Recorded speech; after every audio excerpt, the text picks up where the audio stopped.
The sinking of the RMS Titanic on April 15, 1912 was a monumental disaster, claiming the lives of 1,517 passengers in the frigid Atlantic Ocean. It's since been elevated to one of those moments in history that feels more legendary than real, because it's hard to fathom how such a terrible disaster ever took place. That epic status has led to countless misconceptions being repeated again and again as absolute fact. So let's try to separate fact from fiction. Lifeboat lies. Let's start with one of the biggest mistakes people make when they think of the Titanic. The myth that there weren't enough lifeboats for all of its passengers because the White Star Line was run by greedy corporate jerks who didn't think the ship would sink anyway. The idea is that they cut corners on safety because who wants to spend money on lifeboats for an unsinkable ship? In actuality, the White Star Line had gone above and beyond the legal requirements for the number of lifeboats on the Titanic. At the time she was built, Titanic was bound by the laws that had been put in place at the end of the 19th century, which declared the number of lifeboats on a vessel should be based on the ship's gross tonnage, not the number of passengers it was carrying. Since Titanic's weight was 46,000 tons, the ship was only required to have lifeboats that could safely hold 1,060 people. Titanic exceeded that by providing enough lifeboats to fit 1,178 people. Perhaps not comfortably, but still. It was only after the Titanic sank that both the British and American governments took a good hard look at the regulations, and the British Commissioner lodged an official recommendation that the number of lifeboats be based on the number of people on board the ship rather than a weight. World record. It's often repeated that the crew of the Titanic weren't just crossing the Atlantic, but they were trying to do it in record time to win the Blue Ribbon. The prisoner's the size of Titanic. Now I want them to marvel at her speed. We must give them something new to print. But Titanic wasn't trying to set a speed record at all, and we know that because when she hit the iceberg, and for much of the journey, all of her boilers hadn't even been lit. Also, the route she was taking wasn't right for a race anyway. By the time she set sail, they were well-defined routes and shipping lanes across the Atlantic. She was following a southern route which rang in about 200 miles longer than the northern one. Besides, White Star had a strict policy of slow and steady. That was mainly to cater to their first-class passengers and to make the trip as smooth as possible, because Titanic was, first and foremost, the picture of luxury. Doom and gloom. Hindsight can be a terrible, terrible thing, and countless ill omens have been assigned to the construction of the Titanic. She was built in Belfast, and according to one rumour, the Catholic workers who laboured to build her knew she was doomed when they saw her hull number, 390904, written on pieces of the ship by hand, and then read backwards it spelled, "No Pope." It's a chilling theory and all, but it's still just a story. There's tons of evidence that this is just a fanciful tale that grew up in the aftermath of the tragedy. For one thing, Titanic was actually assigned 2 different numbers while she was being built. The Board of Trade assigned her 131428, and the number given to her by the Harland and Wolff shipyard was 401. Either way, the "no Pope" thing doesn't work, and it's doubtful that even the most devout of Belfast dock workers would have been convinced that the number predicted doom for the ship, mainly because most of them were actually Protestant. Precious cargo.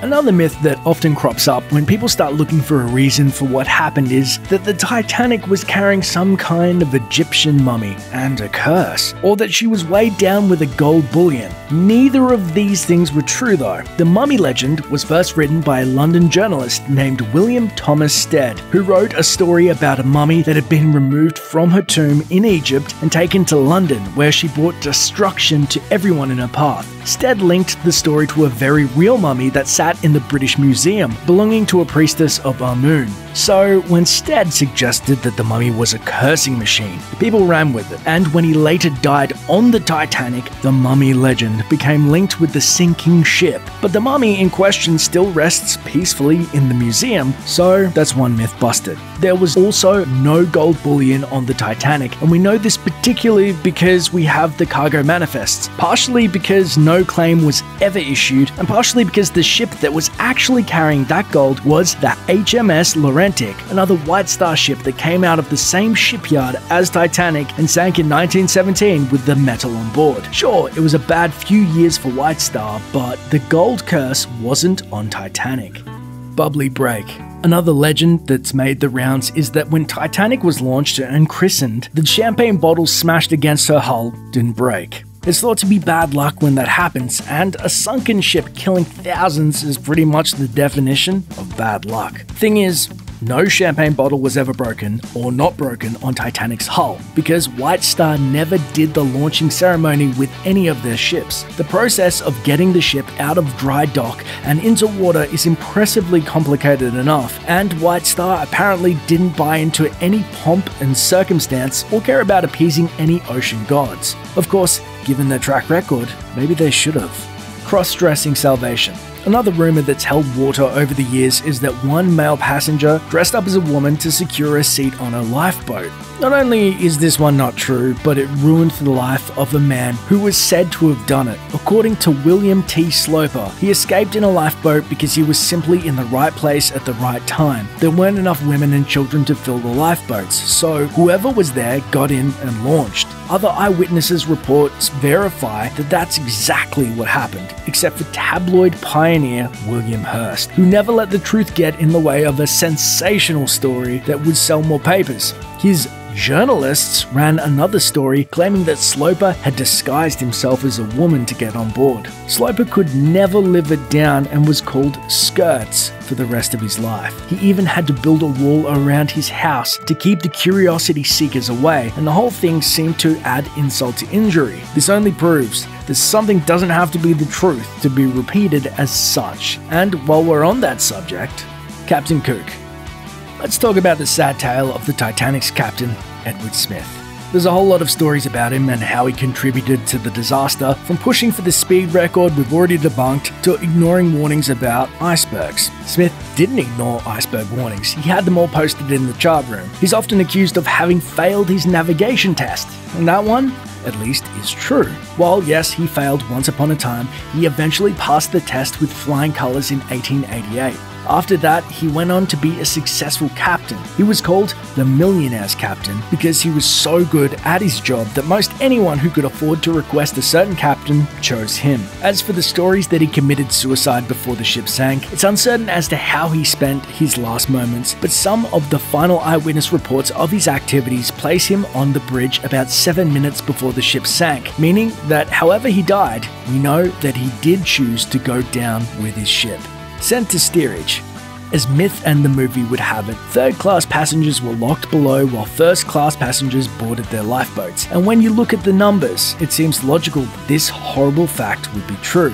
While the majority of first-class passengers survived, including a third of the men and almost all the women and children, most of the third-class passengers died. Popular belief dictates that poorer people were locked below to save the lifeboats for the rich, but it's not exactly true. Survivor testimonies like the one from Irishman Daniel Buckley, who resided in the third-class cabins, contest this theory. Women and children. We've all heard that the Titanic set a chivalrous precedent when it came to loading up its lifeboats. Women and children first. In truth, it wasn't a strict rule on the boats, and really hasn't been much of a thing since, but the practice of selective salvation did have a hand in who got a raft seat and who didn't.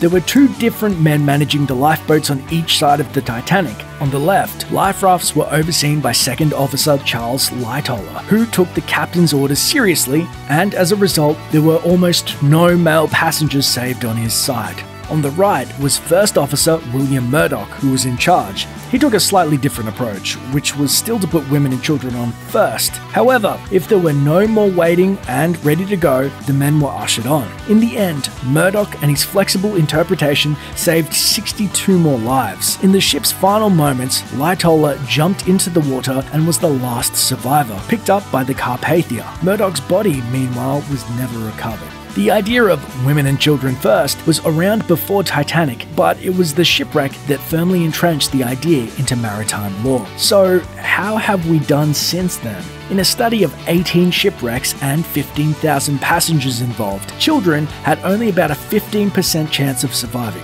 Adult men, twice as likely to live as their female counterparts. Titanic was an exception in another bit of maritime law too, as her captain died with her. Look at those same 18 wrecks and you'll find that the captain and crew had a 61% chance of seeing the sunrise, while their male passengers only had a 37% chance. So yeah, happy sailing everybody. Thanks for watching. Click the grunge icon to subscribe to our YouTube channel. Plus, check out all this cool stuff we know you'll love too.